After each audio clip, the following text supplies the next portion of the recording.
হরে কৃষ্ণ। কামদা একাদশী ব্রত 2025 সালে কবে পালন করতে হবে? 8ই এপ্রিল মঙ্গলবার নাকি 9ই এপ্রিল বুধবার? এই ব্রত নিয়ে একটা দ্বিমত রয়েছে। অনেকে পালন করবে 8ই এপ্রিল মঙ্গলবারে, আবার অনেকে 9ই এপ্রিল বুধবারে এই কামদা একাদশী ব্রত পালন করবে।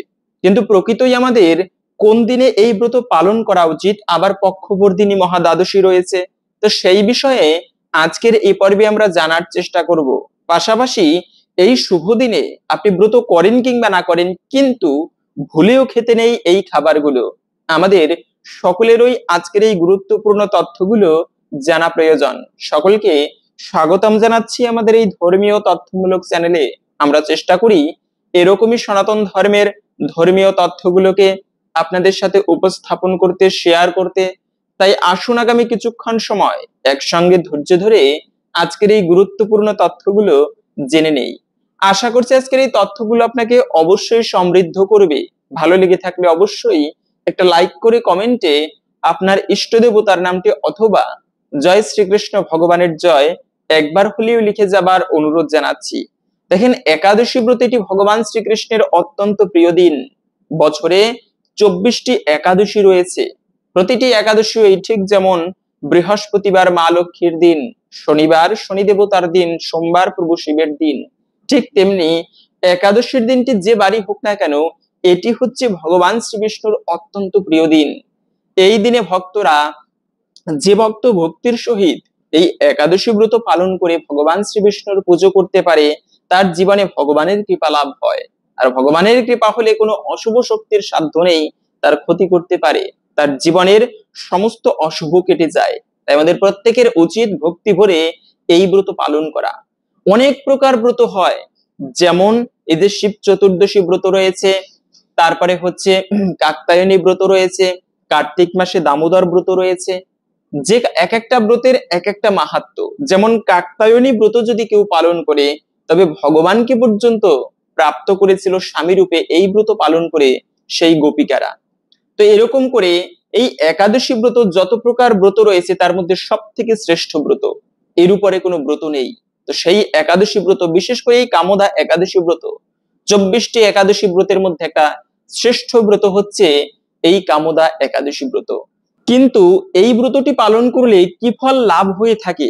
প্রথমত বলা হয়েছে তাদের জন্য ব্রহ্মবৈবর্ত পুরাণে, যারা এই কামদা একাদশী ব্রত পালন করবে তারা পিশাচত্ব থেকেও মুক্তি প্রাপ্ত হতে পারবে। যেমন যারা অপমৃত্যু বরণ করে, ইচ্ছা করে যারা মৃত্যুবরণ করে, গলায় দড়ি দেয়, বিষ খেয়ে আত্মহত্যা করে, এরকম ভাবে যাদের দেহত্যাগ হয়, এরা কিন্তু সহজে দেহ পায় না। ভূতের শরীরে, সূক্ষ্ম শরীরে এদের অবস্থান করতে হয়।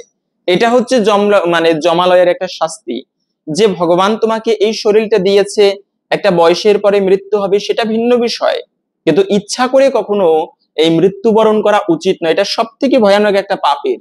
এবং এর ফলে তাকে সেই সহজে শরীর দেওয়া হয় না, তাকে ভূতের মতো সূক্ষ্ম শরীরে রাখা হয়। একাকী, আত্মীয় স্বজন পরিত্যক্ত হয়ে সে ব্যক্তি একাকী অবস্থান করবে। এটি হচ্ছে পাপের বিষয়। এরকম অপমৃত্যু হলে অনেক সময় হয় কি, যদি কেউ ব্রহ্মদত্তি হয়, বিষ খেয়ে বা গলায় দড়ি দিয়ে আত্মহত্যা করার পরে যদি কেউ ব্রহ্মদত্তি হয়, তার জন্য গয়া শ্রাদ্ধম সতেনা অপি মুক্তির মেনা ভবিষ্যতি, শত শত গয়ায় শ্রাদ্ধ দিলে, পিণ্ড দান করলেও সহজে কিন্তু তার মুক্তি হবে না। তো সেই সমস্ত ব্যক্তিরা যারা উদ্ধার প্রাপ্ত হচ্ছে না, হয়তোবা আপনার বংশে একজন রয়েছে যে এরকম অনেক প্রকার দোষ পেয়েছে, তার জন্য গয়াধামে পিণ্ড দিয়েছেন, তো এরকম হলেও আপনি তার মঙ্গলের জন্য এই ব্রত পালন করতে পারেন। এরকম একটা কাহিনীতেই পাওয়া যায় যে একবার একজন স্ত্রী তার স্বামীকে দেবতাদের অভিশাপে পিশাচ হয়েছিল। সেই স্বামীর জন্য স্ত্রী এই ব্রত পালন করে সেই ফল স্বামীকে অর্পণ করেছিল, এবং এরপরেই তার স্বামী সর্বপাপ হইতে মুক্ত হয়ে সে সেই পিশাচত্ব থেকে মুক্তি পেয়েছিল। এই হচ্ছে বিষয়। এজন্যই একাদশী ব্রত এতটা শ্রেষ্ঠ। পাশাপাশি হচ্ছে কামনা। আমরা তো নাম শুনেই বুঝতে পারি কামদা একাদশী ব্রত, যা সমস্ত কামনা বাসনাকে পূর্ণ করে। আমাদের কত রকম কামনা বাসনা থাকে, যে ভগবান আমাকে একটা পুত্র সন্তান দাও, আমি কালী পুজো দিব, বা মা কালী যদি আমার একটা পুত্র হয় আমি কিছু ব্রাহ্মণ ভোজন করাবো, তোমার মন্দিরে 1000 টাকা দিয়ে যাব। এরকম বিভিন্ন রকম মনোবাসনা, যদিও ভগবানের সাথে এটা একটা ব্যবসায়িক সম্পর্ক বলা চলে। অনেকে কষ্ট নিতে পারেন, কিন্তু বিষয়টা কষ্টের নয়, কখনো মানুষই করা উচিত নয়। ভগবানের কাছে প্রার্থনা করতে পারেন যে আমার একটা পুত্র সন্তান দাও, কিন্তু হে মা কালী আমাকে একটা পুত্র দামে 1000 টাকা দিব, তুমি দিলে আমি তোমাকে দিব, এটা গিভ অ্যান্ড টেক, এমনটা করা উচিত নয়। ভগবানকে যদি শ্রদ্ধা দিয়ে হৃদয় দিয়ে ভালোবাসা যায়, ভগবান সেই কামনা পূর্ণ করে। পাশাপাশি হচ্ছে যদি কেউ এই কামদা একাদশী ব্রত পালন করে, তার সদিচ্ছা পূর্ণ হতে পারে এই ব্রতের কৃপা ফলে। যদি সেরকম পালন করে ভগবানের পুজো করে তার কাছে সেই মনস্কামনার কথা জানানো হয়, এতে নিঃসন্দেহে একটুকু হলেও সেই মনোবাসনা পর্যন্ত পূর্ণ হয়ে থাকবে।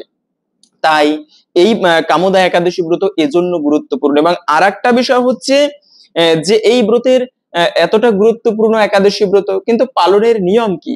যদিও আমরা অনেকে জানি যে একাদশী ব্রত পালনের নিয়ম কি, তথাপিও জেনে নিচ্ছি। মনে রাখবে, একাদশীর আগের দিনে সংযম পালন করতে হয়। আমরা অনেকে আছে সংযম পালন করি না, কিন্তু সংযম একটা গুরুত্বপূর্ণ বিষয়। যে কোনো ক্ষেত্রে যদি বিশেষ করে আধ্যাত্মিক স্তরে সিদ্ধি লাভ করতে হয়, তবে শারীরিক কিছু সংযমের বিষয় রয়েছে। আপনার অ্যালার্জি হয়েছে, তো এবারে আপনি ডাক্তারের কাছে গেলেন, ডাক্তার বলল যে আপনাকে বেগুন খাওয়া যাবে না, তারপরে যে সমস্ত খাবারে অ্যালার্জি হয় এগুলো খাওয়া যাবে না, কিন্তু আপনি যদি সেই নিয়মগুলো মেনে না চলেন, তবে যতই কিন্তু ওষুধ সেবন করেন, তবে কিন্তু ততটা কাজ হবে না। তাই এই সংযম পালন করতে হয়। ধর্মও করব আবার নিয়ম পালন করব না, অধর্মও করে বেড়াবো, এটা কখনো উচিত নয়। এতে কিন্তু যতই ব্রত করি সেই পুণ্য ফল ততটা ভালোভাবে লাভ করা যায় না। তাই ব্রত পালনের আগের দিনে সংযম হচ্ছে আমি যে পরের দিনে ব্রত করব তার জন্য পূর্ব প্রস্তুতি নেওয়া। ব্রতের আগের দিনে কখনো আমিষ খাবার ভক্ষণ করা উচিত নয়। শুধু খাবারের ক্ষেত্রে সাত্ত্বিক নয়, জীবনযাপন সাত্ত্বিক ভাবে করা উচিত। কাউকে গালাগালি করা উচিত নয়, অপসঙ্গ করা উচিত নয়, সারাদিনটি ভক্তিময় ভাবে কাটানো উচিত, এটি একাদশীর আগের দিনে। এবং রাত্র 11টার আগে খাবার খেয়ে দাঁত ব্রাশ করে নিতে হয়। যদি দাঁতের গোড়ায় খাবার আটকে থাকে এবং সেই খাবার একাদশীর দিনে পেটে যায়, এতেও কিন্তু ব্রতে দোষ লাগে। পাশাপাশি হচ্ছে অনেকের আবার দাঁতের গোড়া থেকে রক্ত বের হয়, আমার অনেক সময় দাঁতের গোড়া থেকে রক্ত বের হয়। তো একাদশীর দিনে যদি দাঁতের গোড়া থেকে রক্তক্ষরণ হয়, তবে কিন্তু মনে রাখবে শুধু দাঁতের গোড়া থেকে নয়, শরীর থেকে যে কোনো ব্রতের দিনে রক্তক্ষরণ হলে এটি কিন্তু সেই ব্রতের সম্পূর্ণ ফল ভালোভাবে প্রাপ্ত করা যায় না। এজন্য একাদশীর আগের দিনে দন্ত ধাবন করা প্রয়োজন। অনেকে আছে ফল বানাতে গিয়ে হাত পা কেটে যায়, তো সেক্ষেত্রে খেয়াল রাখবেন যেন এমনটা না হয়, এতে ব্রতে দোষ লাগে। তো এভাবে করে আপনারা একাদশীর দিনে পরে খুবই ভোরে ভোরে শয্যা ত্যাগ করবেন, ঘুম থেকে উঠবেন। একাদশীর দিনটি হচ্ছে মুখ্যত বিষয়। আরে এই দিনটি ভগবানের এত প্রিয় দিন যে যদি কোনো ব্যক্তি অজান্তেও এই একাদশী পালন করে, তার জন্ম জন্মান্তরের সর্ব পাপরাশি ভস্মীভূত হয়ে যায়। তাই একাদশী ব্রতের দিনটি এতটা গুরুত্বপূর্ণ দিন। সেজন্য এই একাদশী ব্রতের দিনে খুবই ভোরে ভোরে ঘুম থেকে উঠবেন। প্রভাতকালে শয্যা ত্যাগ করলে সায়েন্সের ভাষায় শরীর ভালো থাকে, মন ভালো থাকে। পাশাপাশি সকালবেলা সাধনা করলে যতটা আগায়, দিনের অন্য সময় সেই ধর্ম কাজ করলে ততটা আগায় না। এজন্য একটা দিনের মধ্যে 24 ঘন্টার মধ্যে সর্বশ্রেষ্ঠ মুহূর্ত হচ্ছে কিন্তু ব্রহ্ম মুহূর্ত। ওই সূর্যোদয়ের পরেও না, সূর্যোদয়ের 1 ঘন্টা 36 মিনিট পূর্বে, এবং এর পরের সময় হচ্ছে প্রভাতকাল। তো সেই সকালবেলা আপনারা ঘুম থেকে উঠবেন, স্নান করে সম্ভব হলে ঠাকুর পুজো দিবেন। হয়তো আপনাকে কাজে যেতে হবে, যাবার পূর্বে আপনি একটু ঠাকুরের পুজো দিয়ে যান, এটি ভালো। তো ওইরকম ঘটা করে না দিলেও কিছু পুষ্প আপনি ঠাকুরকে নিবেদন করতে পারেন, তারপরে তুলসী পত্র নিবেদন করতে পারেন। কত মহিমা এই পুজো করার। তো অন্তত পক্ষে একাদশীর দিনটি কেন এত গুরুত্বপূর্ণ বলা হয়েছে? মনে রাখবে, অন্যান্য দিনে ধর্ম কাজ করলে যে পুণ্য ফল প্রাপ্ত করা যায়, কিন্তু একাদশীর দিনে সেই ধর্ম কাজ করলে তার থেকে সহস্র গুণ বেশি পুণ্য ফল প্রাপ্ত করা যায়। সেজন্য একাদশী ব্রতের দিনকে এতটা প্রাধান্য দেওয়া হয়েছে। আর এই মুনি ঋষিরা পর্যন্ত ব্রত করে। স্বয়ং একটা কাহিনী পাওয়া যায় যে এই একাদশী ব্রত পালন করলে কি ফল লাভ হয়। একবার গালব নামে এক মহামুনি বাস করত নর্মদা নদীর তীরে। ওই নর্মদা নদীর তীরে গালব মুনি বাস করত। তার একটা সন্তান ছিল, নাম ছিল ভদ্রশীল। আর যেমন পিতা তেমন তার সন্তান হবে, এটাই স্বাভাবিক। ওই পিতা তিনি অষ্টাঙ্গ যোগ অনুশীলন করত, সৃষ্টিকর্তার ধ্যান করত, সাধনা করত, এক মনে নীরবে নিবৃত্তে ভগবানের উপাসনা করত। এভাবে করে সেই পিতা তো ঠাকুরের বা সৃষ্টিকর্তার ধ্যান করত, কিন্তু তার সন্তান হচ্ছে ভক্তি যোগ অনুশীলন করত। তিনটা যোগ রয়েছে, যার মধ্যে শ্রেষ্ঠ হচ্ছে কিন্তু ভক্তি যোগ। তো সেই তার সন্তান ভদ্রশীল, সে নিজে একাদশী ব্রত পালন করত।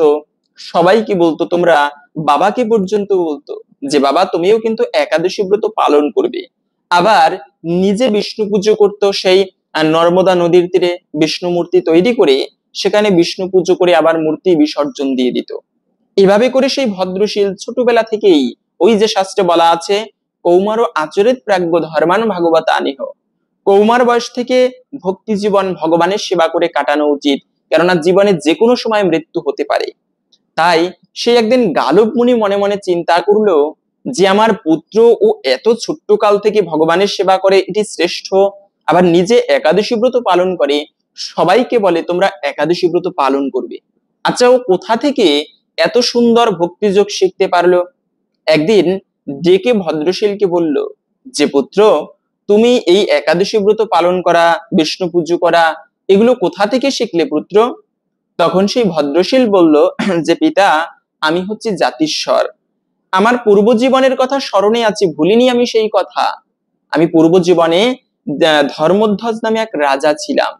সেই ধর্মধ্বজ পৃথিবীকে এত সুন্দরভাবে পালন করতাম, প্রজাদেরকে পুত্রের মতো প্রতিপালন করতাম, রাজ্যে কোনো অনাচার অবিচার হয়নি, ধর্ম অনুযায়ী আমি রাজ্য শাসন করতাম, ধার্মিক রাজা ছিলাম। কিন্তু আমার অনেক শক্তি ছিল, সামর্থ্য ছিল, যে কারণে মন্ত্রীদের কুমন্ত্রণায় আমি অন্যায়ভাবে বিভিন্ন রাজ্য দখল করতে লাগলাম, আমার রাজকোষ বৃদ্ধি করতে লাগলাম, রাজ্যের প্রতি তেমন খেয়াল আদি করলাম না। শেষে রাজ্যে অনাচার দেখা দিল, চুরি ডাকাতি বেড়ে গেল। আমি একদিন মৃগয়া করতে গিয়ে সেখানে সৈন্যদেরকে হারিয়ে সেই বনের মধ্যে ঘুরে বেড়াচ্ছি, সারাদিনে কিছু আহার করিনি, জল ফোঁটা পর্যন্ত পান করিনি। হঠাৎ সন্ধ্যাকালে উপস্থিত, সেখানে খেয়াল করলাম কিছু তীর্থযাত্রী সেই বনের মধ্যে একটা ভাঙা মন্দিরে এসে তারা রাত্রি জাগরণ করছে, বিষ্ণু পুজো করছে। আমিও তাদের সাথে সেই রাত্রি জাগরণ করে রইলাম, সেখানে ভগবান শ্রী বিষ্ণুর নাম গুণাগুণ কীর্তন করে কাটালাম। প্রচন্ড ক্ষুধা তৃষ্ণায় পরের দিনে আমার দেহত্যাগ হলো এবং ভয়ানক যমদূতেরা আমাকে কালপাশে বিদ্ধ করে সেই ক্লেশপূর্ণ কষ্টপূর্ণ রাস্তা দিয়ে নরকে যমলোকে নিয়ে গেল। যমরাজ রেগে গিয়ে প্রশ্ন করলো যে চিত্রগুপ্ত, দেখো তো এই ধর্মধ্বজ কত পাপ করেছে, এ ব্যক্তি জীবনে কত রাজ্য অন্যায়ভাবে দখল করেছে, দেখো একে কি শাস্তি দিতে পারি। চিত্রগুপ্ত খাতা খুলে দেখলো যে এর জীবনের সবকিছুই পাপে পরিপূর্ণ, কিন্তু একটা অদ্ভুত বিষয় যে প্রভু এ যে আজকে মৃত্যুবরণ করেছে, অজান্তে আগামীকালকে একাদশী ব্রত পালন করেছে। এটা যমরাজ শুনেই তার সিংহাসন থেকে নেমে সাষ্টাঙ্গে প্রণাম করলো ধর্মধ্বজ রাজাকে এবং যথাযোগ্য উপহার দিল, সম্মান প্রদান করে দৈব দেবতাদের ভোগ্য বস্তু খাবার, সুস্বাদু খাবার প্রদান করে তাকে বৈকুণ্ঠে পাঠিয়ে দিল। তো তখন ধর্মধ্বজ বলতে লাগলো যে পিতা, আমি সেই অজান্তে একাদশী ব্রত পালন করার ফলে বৈকুণ্ঠে ভগবানের সাথে অযুত কোটি কাল দিব্য আনন্দে সুখে বসবাস করতেছিলাম, এবং এরপরে আমি পৃথিবীতে এই একাদশী প্রচারের জন্য তোমার মতো মহামুনির পুত্র রূপে জন্মগ্রহণ করেছি। এ হচ্ছে এই একাদশী ব্রত পালন করার ফল। এবং ওই সময়ে যমরাজ তার যমদূতদেরকে বলে দিয়েছে, শুনে রাখো যমদূতগণ, তোমরা যেখানেই এই একাদশী ব্রত পালনকারীকে দর্শন করবে, তাদেরকে দর্শন করে তোমরা দূর থেকে পলায়ন করবে, কখনো তাদেরকে তোমরা এই যমলোকে নিয়ে আসবে না। এ হচ্ছে মূলত এই একাদশী ব্রত অজান্তেও যদি কোনো ব্যক্তি পালন করে, তার এই ফল লাভ হয়ে থাকে। তাই প্রত্যেকের একাদশী ব্রত পালন করা উচিত। কেন করব না সেই ব্রত? যেখানে যমদূতগণ সে ব্যক্তিকে, যে ব্যক্তি একাদশী ব্রত পালন করে, তাকে যমালয়ে নিয়ে যাওয়ার সাধ্য নেই। মহাদেব নিজে বলেছেন মা পার্বতীকে, হে দেবী শুনে রাখো, যে ব্যক্তি একাদশী ব্রত পালন না করে, অবহেলা করে, তার প্রতি গ্রাসে গ্রাসে এত পাপ হয়, যদি কেউ অন্ন গ্রহণ করে, যমদূতেরা তাকে নরকে নিয়ে লোহাকে তাপিত করে গলিয়ে তার মুখের মধ্যে ঢেলে দিবে, ভয়ানক শাস্তি দেওয়া হয় তাকে যমলোকে। তাই সকলের, কি বৃদ্ধ কি যুবক, 8 থেকে 80 বছর পর্যন্ত প্রত্যেকের উচিত একাদশী ব্রত ভক্তি ভরে পালন করা। তাই সেই একাদশী ব্রতের দিনে কি কি খাবার খাওয়া যাবে, যে খাবারগুলো ভুলেও খাওয়া উচিত নয় তা জানবো আমরা। তবে তার পূর্বে জেনে নিচ্ছি, অনেকে প্রশ্ন করে যে এই একাদশী ব্রত কিভাবে পালন করতে হবে, তা তো শুনলাম একাদশী ব্রতের দিনে। তবে এই ব্রতের দিনে অনেকে আছে অপারগ, যারা নির্জলা করতে পারে না। সর্বোত্তম হচ্ছে যারা একাদশী ব্রতের সম্পূর্ণ ফল প্রাপ্ত করতে চান তাদের উচিত নির্জলা ব্রত করা, মানে জল ফোঁটা পর্যন্ত পান করবে না, এটি সর্বোত্তম। যদি কেউ ব্রতের সম্পূর্ণ ফল লাভ করতে চান তবে নির্জলা ব্রত করতে হবে। তবে একটা বিষয় রয়েছে, যদি আপনারা নির্জলা ব্রত করতে না পারেন, অপারগ হন, সেক্ষেত্রে আপনি ফলমূলাদি গ্রহণ করতে পারেন। ফল, জল, ঔষধ, গুরু বাক্য, ব্রাহ্মণ বাক্য এগুলো একাদশীতে গ্রহণ করা যাবে এবং এভাবে করে আপনারা ব্রত পালন করবেন যদি অপারগ হন। তারপরেও অনেকে এরপরেও অপারগ, যেমন কাজ করতে হয় ভারী ভারী, অনেকে আছে প্রবাসে থাকে, কষ্ট করে, পরিশ্রম করে সংসার ভরণ পোষণের জন্য, তথাপিও কষ্ট করে একাদশী ব্রত পালন করে। সেক্ষেত্রে আপনারা সবজি রান্না করে খেতে পারেন, অথবা যদি কেউ স্টুডেন্ট হয় সেক্ষেত্রে আপনারা সবজি রান্না করে খেয়ে তারপরে কলেজ আদি বা লেখাপড়ার কার্যগুলো করতে পারেন। কি কি সবজি খাওয়া যাবে? মনে রাখবে যে কোনো প্রকার সবজি খেতে পারবেন, যেমন মানে ফুলকপি, বাঁধাকপি, ফুলকপি, তারপরে মিষ্টি কুমড়া, মিষ্টি আলু, পেঁপে, কাঁচকলা, এগুলো আপনারা ঘি অথবা সূর্যমুখী তেল দিয়ে রন্ধন করে খেতে পারবেন। অনেকে প্রশ্ন করে যে সাবু খাওয়া যাবে কিনা। হ্যাঁ, অবশ্যই সাবু খাওয়া যাবে। আপনারা সাবুর ফ্রাই করতে পারেন, মানে ভাজি করতে পারেন, তারপরে সাবুর পায়েস করতে পারেন, এভাবে করে সাবু খাওয়া যাবে। কিন্তু শ্যামা চাল একাদশীর দিনে ভুলক্রমেও কখনো খাওয়া উচিত নয়, কেননা একাদশীতে শ্যামা চাল ভক্ষণ করলে পঞ্চরবি শস্য, মনে রাখবে একাদশীতে যে ব্যক্তি পঞ্চরবি শস্য ভক্ষণ করে সে ব্যক্তিকে পাপ না করেও সকল পাপের ভাগী হতে হয়। এজন্যই তো স্কন্দ পুরাণে বলা আছে, মাতৃহা পিতৃহা চৈব ভাতৃহা গুরুহা তথা একাদশান্ত ভূয়াক্তে বিষ্ণু লোকচ্যুত ভাবে। যে ব্যক্তি একাদশীর দিনে পঞ্চরবি শস্য গ্রহণ করবে, মাতৃহত্যা, ভাই হত্যা, গুরু হত্যা, ব্রাহ্মণ হত্যা, সকল ভয়ানক পাপের ভাগী হবে পাপ না করেও। কেননা একাদশীর দিনে সেই পঞ্চরবি শস্যের মধ্যে ভয়ানক পাপপুরুষ তিনি আশ্রয় গ্রহণ করে। তাই একাদশীর দিনে কখনো উচিত নয় সেই পঞ্চরবি শস্য ভক্ষণ করা। আপনি অন্যান্য খাবার খেতে পারেন। এরপরেও যে খাবারগুলো খাওয়া যাবে না তা আমরা একটুকু পরে জানছি। তবে এই একাদশী ব্রতের দিনে যারা ব্রত করবেন কিংবা না করবেন, ভুলেও এই কার্যগুলো করা উচিত নয়। যেমন প্রথমত হচ্ছে আমরা অনেক সময় নিন্দা করি, আরে একাদশী ব্রত করে না, মানে যারা ব্রত পালন করে তারা অপরের নিন্দা করে। এই একাদশী ব্রত পালন করে না, গিয়ে তোমার জীবনে কিচ্ছু হবে না, মনুষ্য জীবন ধারণ করে একাদশী ব্রত পালন করে না, আরে তাকে ভগবান দেখবে। সেটা তোমার কখনো উচিত নয় কোনো ব্যক্তিকে নিন্দা করা। আমরা এক জায়গায় বসলে কি কি করেছে, কোথায় কি হয়েছে, সব নিন্দা শুরু হয়ে যায়। কিন্তু মনুষ্য জীবনে উচিত অপরের ভালো গুণ দেখা, দোষ নয়। যে ব্যক্তি যতটুকু জলে নামবে সে ততটুকু ভিজবে। যদি তুমি সবসময় অপরের দোষ দর্শন করো তবে তোমার জীবনে দোষের বৃদ্ধি হবে, তুমি ভালো কিছু প্রাপ্ত করতে পারবে না। যে ব্যক্তি নিজের জীবন নিয়ে ব্যস্ত সে কখনো অপরের দোষ দর্শন করে না। তাই অপরের নিন্দা করা উচিত নয়।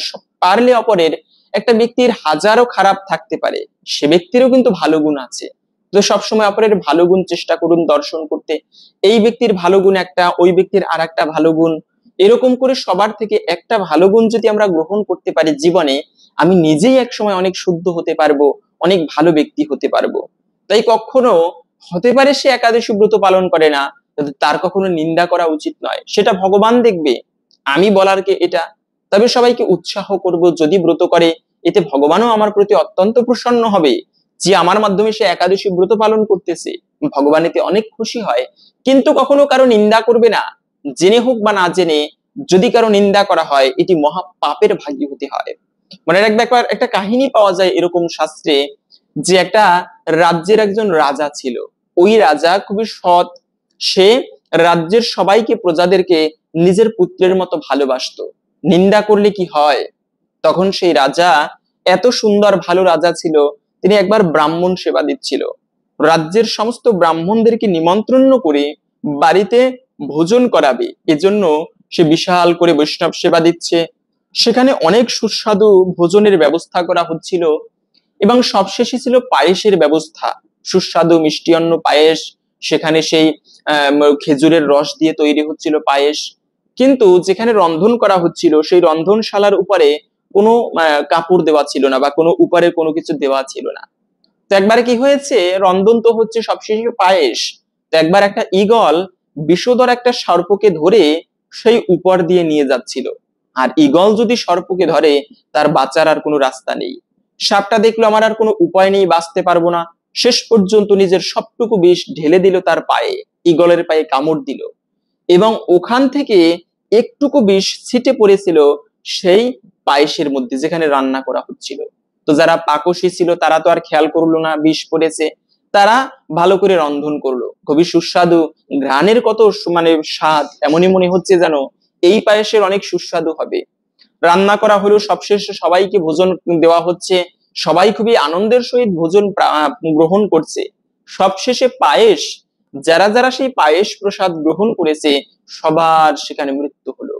রাজা মহারাজ এত ব্রাহ্মণের হত্যার পাপ নিজের জীবনে সে আর ভার বহন করতে পারে না। কেন, রাজা হচ্ছে এত ভালো মানে রাজা, সে অনুশোচনায় নিজের দেহকেই ত্যাগ করে দেবে এমন অবস্থা। কি হবে, এত ব্রাহ্মণ হত্যার পাপ, পাপটা কি রাজা করেছে? এদিকে যমরাজ চিন্তায় পড়ে গিয়েছে, এই ব্রাহ্মণ হত্যার পাপ কাকে দিবে এই দোষ? কেননা রাজার তো কোনো ভুল ছিল না, সে সুন্দরভাবে এমন একটা বৈষ্ণব সেবা দিয়েছে, তার উদ্দেশ্য সৎ ছিল, তার ইচ্ছা করে তো আর এমন করেনি। দোষটা রাজার ছিল না, দোষটা কি তাহলে যারা রান্না করেছে তাদেরও দোষ ছিল? তাদেরও দোষ ছিল না। তাহলে যমরাজ কাকে শাস্তি দেবে এই ব্রাহ্মণ হত্যার? আবার যারা গ্রহণ করেছে সেই প্রসাদ, তাদের কি ভুল ছিল? ভুলটা তো তাদেরও ছিল না। তাহলে যে সর্পে এই বিষ ঢেলেছিল তার কি দোষ? তারও তো দোষ নয়, কেন সে প্রাণ ভয়ে ভীত হয়ে এই বিষ ঈগলের পায়ে ছেড়েছিল। তাহলে দোষ কাকে দিবে? যমরাজ পর্যন্ত তিনি পর্যন্ত বিভ্রান্ত। তখন কি হলো, পাশের রাজ্য থেকে একটা ব্রাহ্মণ খুবই গরিব, সে শুনতে পেল, তার স্ত্রী বলল যে দেখো, এই পাশের রাজ্যের একজন রাজা, উনি খুবই দয়ালু, ব্রাহ্মণদেরকে দান করে, তো তুমি একটা কাজ করো, সেই রাজার কাছে যাও, তাকে গিয়ে তোমার এই গরিবতার কথা, যে তুমি দুঃখের মধ্যে দিন যাপন করছো, এই কথা জানাও, রাজা তোমাকে অবশ্যই কিছু সাহায্য করবে। ব্রাহ্মণ স্ত্রীর কথা শুনে সেই রাজ্যে আসতেছিল, এসে পথ চিনে না একজন পথচারীকে বলল যে তুমি কি অমুক রাজ্যের রাজার রাজবাড়ি চিনো, কোথায় বলতে পারবে? সেই ব্যক্তি তখন বলল, আরে তুমি কোন রাজার কথা বলছো, যে 100 ব্রাহ্মণকে মেরে ফেলেছে পায়েসের মধ্যে বিষ খাইয়ে, তুমি সেই রাজার কথা বলছো? তখন সেই ব্রাহ্মণ শুনেই তো রাজার প্রতি একটা খারাপ মনোভাব আসলো, আরে রাজা জানতাম তো খুবই ভালো দয়ালু, তিনি ব্রাহ্মণ হত্যা করেছে? আরে তুমি জানো না? সেই পথচারী বলতে লাগলো, রাজা কত ব্রাহ্মণকে মেরে ফেলেছে, নিষ্ঠুর সেই রাজা। এটা শুনে সেই ব্রাহ্মণ তখন খারাপ মনোভাব করে সেখান থেকে চলে গেল, রাজার কাছে আর গেল না। তখন যমরাজ সাথে সাথে সেখানে আবির্ভূত হলো, তুমি না জেনে কেন একটা রাজার উপরে মিথ্যা অপবাদ দিলে? চলো, তোমাকে এই সমস্ত ব্রাহ্মণ হত্যার পাপ তোমার উপরে পড়বে। কেন, তুমি না জেনে কেন একটা ব্যক্তির নিন্দা করলে? তুমি কি জানো আসলেই রাজা বিষ দিয়েছে? না জেনে কেন নিন্দা করলে? তাই না জেনে বলার উদ্দেশ্য হচ্ছে, কখনো কারো নিন্দা করা উচিত নয়, সেটা বিশেষ করে একাদশীর মতো শুভ দিনে। দ্বিতীয়ত হচ্ছে, যে কোনো অপরাধ করবে না। একটা ব্যক্তিকে যদি কষ্ট দেওয়া হয়, কষ্ট দিয়ে কেউ কখনো ভালো থাকতে পারে না। মনে রাখবে, সময় বড় নিষ্ঠুর, আজকে সময় তোমার পক্ষে রয়েছে, কালকে সময় তোমার বিপক্ষে চলে যাবে। এমনই হচ্ছে প্রকৃতি, এই প্রকৃতির ঊর্ধ্বে কেউ যেতে পারে না। যে রামচন্দ্র ভগবান, তার রাজ্যে একটা কুকুরের পর্যন্ত ন্যায় বিচার হয়েছিল। একবার একটা কুকুর, সে রাস্তার মধ্যে শুয়ে আছে, একজন ব্রাহ্মণ, সেই ব্রাহ্মণ স্নান করে যাচ্ছিল রাস্তা দিয়ে, সেই কুকুরটা শুয়ে আছে। তখন ব্রাহ্মণে কি করেছে, কুকুর ডেঙাতে নেই, তাই একটা লাঠি দিয়ে কুকুরকে ইচ্ছা মতো একটা পিটান দিল। কুকুর ব্যথা পেয়ে কান্না করতে করতে হাউমাউ করে সে রামের রাজসভায় উপস্থিত বিচার চাইতে গেল, যে প্রভু, আমাকে খুবই কষ্ট দিয়েছে একজন ব্রাহ্মণ, আমি খুবই ব্যথা পেয়েছি, কান্না করেছি, আমি এর বিচার চাই। রাম ভগবান বলল, বলো তুমি কি বিচার চাও এই ব্রাহ্মণের? বলে, প্রভু, তুমি একে পরবর্তী জন্মে এমন জন্ম দিও যাতে এই ব্রাহ্মণকেও আমার মতো কষ্ট পেতে হয় কোনো না কোনো দিন। ভগবান বলেছিল, তথাস্তু। তাই এই কষ্টের ফল, সে হোক সাধু কিংবা অসাধু কিংবা ব্রাহ্মণ, যেই হোক না কেন, কাউকে যদি কখনো কষ্ট দেওয়া হয়, ওই কষ্টের ফল একদিন না একদিন প্রকৃতির নিয়মে ঘুরে ফিরে তোমাকে পেতেই হবে। তাই সেটা যে কোনো দিনে হোক, কখনো কোনো ব্যক্তিকে কষ্ট দিতে নেই, কারো চরণে অপরাধ করতে নেই। অনেক মায়েরা প্রশ্ন করে, আচ্ছা সধবা মায়েরা কি এই ব্রত পালন করতে পারবে, একাদশী ব্রত? কেননা অনেক সময় অনেক ব্রাহ্মণ পণ্ডিত রয়েছে আমাদের সমাজে, তারা বলে থাকে আরে তুমি না সধবা, সধবাদের একাদশী করতে নেই, এই সেই, মানে কত যুক্তি। এগুলো শাস্ত্রের অপযুক্তি। কি সধবা কি বিধবা প্রত্যেকটা ব্যক্তি একাদশী ব্রত পালন করতে পারবে। কোন শাস্ত্রে এরকম বলা হয়নি যে সধবা মায়েরা ব্রত করতে পারবে না। এটা শাস্ত্রের সম্পূর্ণ বিভ্রান্তিমূলক কথা বলে বেড়াচ্ছে কিছু ব্যক্তি। এটা কারা বলে? যারা নিজেরা একাদশী ব্রত পালন করে না, তারা অপরকে বলে এরকম। আরে সধবা মায়েরা ব্রত করলে যদি স্বামী সন্তানের অকল্যাণই হয়, তবে মহাদেবের সহিত মা পার্বতী ব্রত করে, তিনি কি সধবা নয়? তার কি স্বামীর অকল্যাণ হয়? পাশাপাশি হচ্ছে দ্রৌপদী তো ব্রত করত, তিনি কি সধবা ছিল না? বরঞ্চ আপনাদেরকে বলে দিচ্ছি, যদি কেউ এরকম কথা বলে থাকেন যে সধবা মায়েরা ব্রত করলে স্বামী সন্তানের অকল্যাণ হয়, প্লিজ কেউ দয়া করে এরকম কথা বলবেন না। এতে সমাজে বিভ্রান্তি ছড়ায়, শাস্ত্র নিয়ে বিভ্রান্তি হয়। ব্রত করা উচিত, যেখানে ভগবান শ্রীকৃষ্ণ পর্যন্ত শিক্ষা দিচ্ছেন প্রত্যেকের একাদশী ব্রত পালন করা উচিত। সেজন্য কেন করব না আমরা সেই ব্রত? যদি পালন না করি তবে নিন্দা করব না, কখনো না করতে পারি ব্রত, কিন্তু তাই বলে কখনো কারো নিন্দা করা উচিত নয়। পাশাপাশি হচ্ছে এই দিনে সাবান শ্যাম্পু ব্যবহার করতে নেই। অনেক সময় আমরা আছে একাদশীর দিনে বেশি রূপচর্চা করি। একাদশী কেন? এই দিনে উপবাস মানে কাকে বলে? উপমানে নিকটে, বাস মানে বাস করা। মানে হচ্ছে আমি এই একাদশীর দিনটি ভক্তিময় ভাবে কাটাবো, খাবার দাবারের প্রতি সময় কম দিয়ে আমি ঠাকুর সেবা করে কাটাবো। এখন আমি ব্রত করলাম অথচ ঠাকুর সেবা করি না, সারাদিনটি ঘুমিয়ে কাটাই, এটিকে প্রকৃত উপবাস বলে না। এই দিনে কিঞ্চিত পরিমাণ সময় হলেও ঠাকুরের সেবা করা উচিত, ভগবানের সেবা করা উচিত। তাই কখনো উচিত নয় যে এই একাদশী ব্রতের দিনে বিশেষ করে সাবান শ্যাম্পু করা। এখন অনেকে প্রশ্ন করতে পারেন, আমি টয়লেটে গেলে শৌচ করতে হবে, সেক্ষেত্রে আমি সাবান শ্যাম্পু ব্যবহার করতে পারবো কিনা? হ্যাঁ, টয়লেটে গেলে যখন শৌচ করতে হবে তখন ভিন্ন বিষয়, পরিষ্কার পরিচ্ছন্ন হতে হবে। কিন্তু বলার উদ্দেশ্য হচ্ছে সাবান এটি কিন্তু চর্বি থেকে তৈরি হয়, তাই এটি যত কম ব্যবহার করে পারা যায় একাদশীর দিনে। আপনারা এই দিনে গঙ্গা স্নান আদি করতে পারেন সিম্পল ভাবে, সাজুগুজু নয় ততটা। তারপরে কখনো তেল মাখা উচিত নয় এই দিনে, এগুলো মেনে চলা উচিত। তো এখন আমরা জেনে নিচ্ছি ভিডিওর মূল প্রসঙ্গ। এই একাদশী ব্রত কবে পালন করতে হবে? 8ই এপ্রিল মঙ্গলবার নাকি 9ই এপ্রিল বুধবার কামদা একাদশী ব্রত পালন করতে হবে? এবং এই একাদশীর দিনে কি কি খাবার, কোন খাবারগুলো ভুলেও খাওয়া উচিত নয়? পাশাপাশি এই একাদশী ব্রতের পালন কখন করতে হবে? সকল কিছু আমরা এখন জেনে নিচ্ছি। তবে তার পূর্বে শাস্ত্রে এই কামদা একাদশী ব্রতের বিশেষ মাহাত্ম্য কথা বর্ণনা করা হয়েছে। আমাদের প্রত্যেকেরই উচিত ভক্তি ভরে এই ব্রত কথা শ্রবণ করা, এতে অনেকাংশেই এই ব্রতের ফল লাভ করা যাবে। যারা এই ব্রত পালন করবেন কিংবা না করবেন, সকলেই এই কার্যটি করবেন। কামদা একাদশী ব্রতের মাহাত্ম্য কথা সবাই শ্রবণ করবেন। ইউটিউব থেকে শুনতে হবে এমনটা নয়, আপনারা নিজেরা বাড়িতে পাঠ করবেন, শ্রবণ করবেন, এবং পাঠ করা অথবা শ্রবণ করা শেষে একটা প্রদীপ প্রজ্বলিত করে আপনি ভগবানের উদ্দেশ্যে নিবেদন করবেন। এতে অনেকাংশেই এই ব্রতের ফল লাভ করা যাবে। এজন্যই তো সনাতন ধর্মে নববিধ ভক্তির প্রথমত হচ্ছে শ্রবণ করা। শ্রবণম মঙ্গলম, শ্রবণ করলে মঙ্গল সাধিত হয়।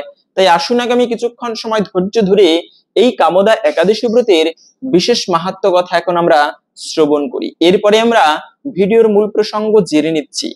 কামদা একাদশী ব্রত চৈত্র মাসের শুক্লপক্ষের কামদা একাদশী ব্রত মাহাত্ম্য বরাহ পুরাণে বর্ণিত হয়েছে। মহারাজ যুধিষ্ঠির বললেন, হে ভগবান বাসুদেব, আপনি কৃপা করে আমার কাছে চৈত্র মাসের শুক্লপক্ষের একাদশীর মাহাত্ম্য কীর্তন করুন। শ্রীকৃষ্ণ বললেন, হে মহারাজ, এই একাদশী ব্রত সম্পর্কে এক বিচিত্র কাহিনী বর্ণনা করছি, আপনি এক মনে তা শ্রবণ করুন। পূর্বে মহর্ষি বশিষ্ঠ মহারাজ দিলীপের কৌতূহল নিবারণের জন্য এই ব্রত কথা কীর্তন করেছিলেন। ঋষি বশিষ্ঠ বললেন, হে মহারাজ, চৈত্র মাসের শুক্লপক্ষের একাদশীর নাম কামদা। এই তিথি সর্বপাপ নাশক এবং মহাপুণ্যদায়িনী। পূর্বকালে মনোরম নাগপুরে স্বর্ণ নির্মিত গৃহে বিষধর নাগেরা বাস করত। তাদের রাজা ছিলেন পুণ্ডরিক। গন্ধর্ব, কিন্নর ও অপ্সরাদের দ্বারা তিনি সেবিত হতেন। সেই পুরী মধ্যে অপ্সরা শ্রেষ্ঠ ললিতা ও ললিত নামে গন্ধর্ব স্বামী স্ত্রী রূপে ঐশ্বর্যপূর্ণ এক দেহে পরম সুখে দিন যাপন করত। একদিন পুণ্ডরীকের রাজসভায় ললিত একা গান করছিল। এমন সময় ললিতার কথা তার মনে পড়ল। ফলে সঙ্গীতের স্বর, লয়, তাল, মানের বিপর্যয় ঘটল। কর্কটক নামে এক নাক ললিতের মনোভাব বুঝতে পারল। গানের ছন্দভঙ্গের ব্যাপারটি সে পুণ্ডরীক রাজার কাছে জানালো। তা শুনে সর্পরাজ ক্রোধভরে কামাতুর ললিতকে অভিশাপ দিলেন। রে দুর্মতি, তুমি রাক্ষস হও, এই বলে অভিশাপ দান করলো। সঙ্গে সঙ্গে সেই ললিত ভয়ঙ্কর রাক্ষস মূর্তি ধারণ করলো। তার হাত পা 10 যোজন বিস্তৃত, মুখ পর্বত গুহা তুল্য, চোখ দুটি প্রজ্বলিত আগুনের মতো, ঊর্ধ্বে 8 যোজন বিস্তৃত প্রকাণ্ড এক শরীর সে লাভ করলো। ললিতের এরকম ভয়ঙ্কর রাক্ষস শরীর দেখে ললিতা মহাদুঃখে চিন্তায় ব্যাকুল হলেন। শিষ্যাচারী রাক্ষস ললিত দুর্গম বনে ভ্রমণ করতে লাগলো।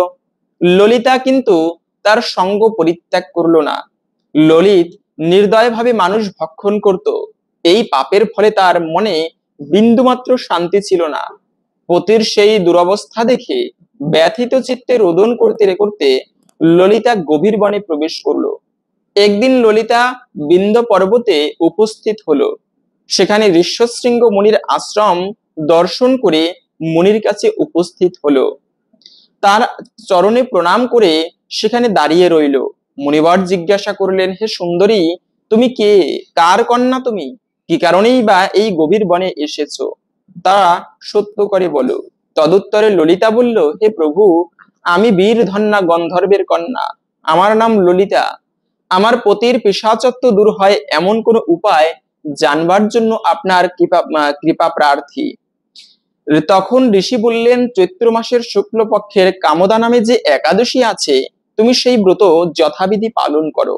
এই ব্রতের পুণ্যফল তোমার স্বামীকে অর্পণ করলে তৎক্ষণাৎ তার সমস্ত পাপ বিনষ্ট হবে।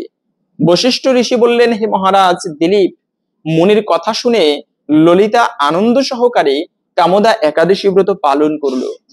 তারপর ব্রাহ্মণ ও বাসুদেবের সামনে পতির উদ্ধারের জন্য আমি যে কামদা একাদশী ব্রত পালন করেছি তার সমস্ত ফল আমার পতির উদ্দেশ্যে নিবেদন করলাম। এই পুণ্য প্রভাবে তার পিশাচত্ব দূর হোক। এই কথা উচ্চারণ করা মাত্রই ললিত শাপমুক্ত হয়ে দিব্যদেহ প্রাপ্ত হলো। পুনরায় গন্ধর্ব দেহ লাভ করে ললিতার সঙ্গে সে মিলিত হলো। তারা বিমানে করে গন্ধর্ব লোকে গমন করলো। হে মহারাজ দিলীপ, এই ব্রত যত্ন সহকারে সকলেরই পালন করা কর্তব্য। এই ব্রত ব্রহ্মহত্যা, পাপ বিনাশক এবং পিশাচত্ব বিমোচনকারী। এই ব্রত কথা যারা শ্রদ্ধাপূর্বক পাঠ অথবা শ্রবণ করবে তারা বাষ্পীয় যজ্ঞের ফল লাভ করতে পারে। এই ছিল মূলত সেই কামদা একাদশী ব্রত মাহাত্ম্য কথা। আশা করি বুঝতে পেরেছেন এই ব্রত পালন করলে আমরা কি ফল লাভ করতে পারি। সেজন্য আপনি নিজে এই একাদশী ব্রত পালন করবেন এবং সকলের মাঝে ছড়িয়ে দিবেন, যেন আমরা সবাই এই একাদশী ব্রত পালন করার জন্য উৎসাহী হয়ে জানতে পারি। কেননা আমি নিজে একা একাদশী ব্রত পালন করলে যে পুণ্যফল প্রাপ্ত করব, কিন্তু আমার মাধ্যমে যদি কোনো ব্যক্তি উৎসাহী হয়ে এই ব্রত পালন করে, ভগবান তাতে আরো বেশি খুশি হবে। তাই আপনি নিজে সবাইকে জানানোর চেষ্টা করবেন এই একাদশী ব্রত প্রসঙ্গে। কিন্তু কথা হচ্ছে 2025 সালে কবে এই কামদা একাদশী ব্রত পালন করতে হবে, একটা দ্বিমত রয়েছে। আমরা প্রথমত জেনে নিচ্ছি তিথি কখন থেকে শুরু হবে। একাদশী তিথি শুরু হবে মূলত 7ই এপ্রিল সোমবার রাত 11:11 থেকে, থাকবে মূলত 8ই এপ্রিল মঙ্গলবার রাত 11:20 পর্যন্ত। এই সময়টুকুর মধ্যে এই কামদা একাদশী তিথি থাকবে। সেজন্য উদয়া তিথি মেনে আমাদের এই ব্রত পালন করতে হয় আগামী 8ই এপ্রিল মঙ্গলবার। এই নিয়ম অনুসারে অনেকে আগামী 8ই এপ্রিল মঙ্গলবারে এই ব্রত পালন করবে, কিন্তু পক্ষবর্ধিনী মহাদ্বাদশী রয়েছে। মনে রাখবে 8টা মহাদ্বাদশী রয়েছে, যার মধ্যে একটা দ্বাদশী হচ্ছে পক্ষবর্ধিনী মহাদ্বাদশী। যদি কখনো মহাদ্বাদশী থাকে তবে ওই একাদশীতে আমরা ভাবি একাদশী তিথিই মানে ব্রত না, একাদশী তিথি সংযুক্ত দ্বাদশীতে ব্রত করতে হয়, দ্বাদশী সংযুক্ত একাদশী ব্রত করা উচিত।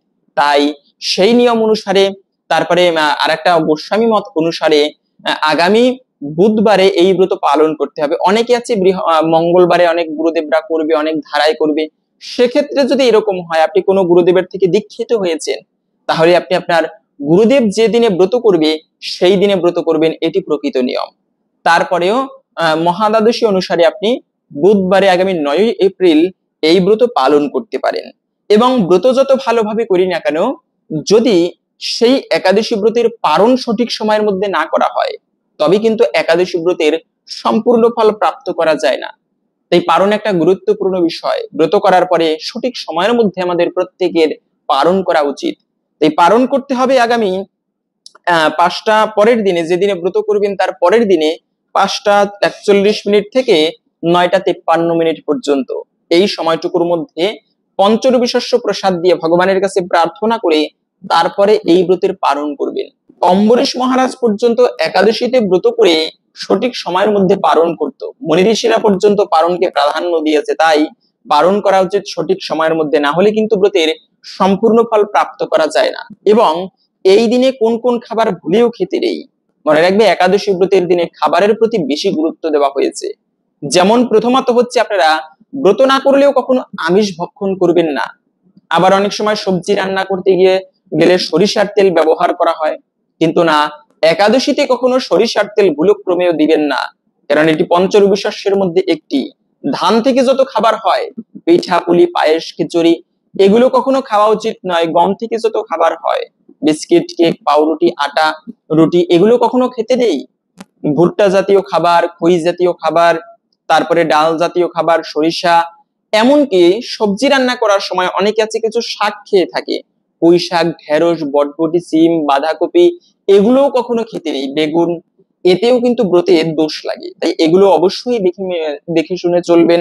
এবং বাসি খাবার খাওয়া উচিত নয়। তারপরে হচ্ছে, অনেকে বলে আরে আগের লোকে তো আটা রুটি খেয়েছি, তাহলে আমরা খেতে পারবো না, কি হয়েছে?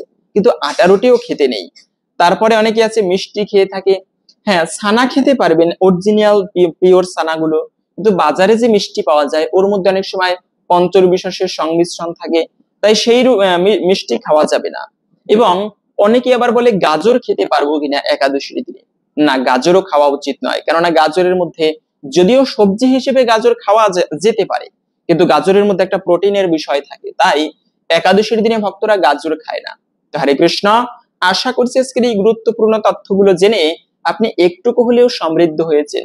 ভালো লেগে থাকলে অবশ্যই একটা লাইক করে কমেন্টে আপনার ইষ্ট দেবতার নামটি অথবা জয় শ্রীকৃষ্ণ ভগবানের জয় একবার হলেও লিখে যাবার অনুরোধ জানাচ্ছি। ভগবান শ্রীকৃষ্ণের কৃপায় সকলের জীবনে মঙ্গল হোক, এই কামনা করে আজকের ভিডিওটা এখানে সমাপ্ত করছি। হরে কৃষ্ণ।